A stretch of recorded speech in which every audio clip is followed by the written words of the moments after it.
తాజా 30 గుజరాత్ అంటే భూతల స్వర్గం కింద లెక్క. దేశం మొత్తాన్ని నరేంద్ర మోదీ గుజరాత్లా మారుస్తారని, అభివృద్ధిలో ఇండియాను ప్రపంచంలోనే నెంబర్ 1 చేస్తారని దేశ ప్రజలు ఆయనను ప్రధానిగా ఎన్నుకున్నారు. ప్రస్తుతం దేశంలో పరిస్థితి ఎలా ఉందనే విషయాన్ని పక్కన పెడితే గుజరాత్లో మాత్రం కథ సరిగా లేదని చెప్పవచ్చు. స్వయంగా ప్రధానమంత్రి భార్య జసోదాబెన్కు గుజరాత్ విద్యుత్ శాఖ అధికారులు సినిమా చూపించారు.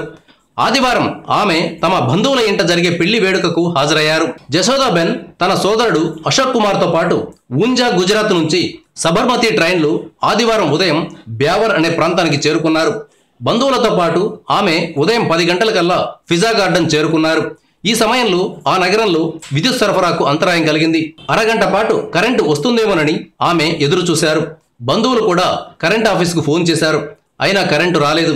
చేసేది లేక విద్యుత్ లేకుండానే జసోదాబెన్ పూజా కార్యక్రమాలు నిర్వహించారు. ఈ సందర్భంగా మీడియా ఆమెను కలవడానికి ప్రయత్నించినప్పటికీ ఉపయోగం లేకుండా పోయింది. కనీసం ప్రధానమంత్రి భార్య ఓ శుభకార్యానికి హాజరవుతున్నప్పుడు కరెంట్ ఇద్దామని అధికారులు అనుకోలేదు. Thank you viewers. ఈ వీడియో మీకు నచ్చితే లైక్ బటన్ టచ్ చేయండి. తాజా 30 ఛానల్కు సబ్స్క్రైబ్ చేయండి.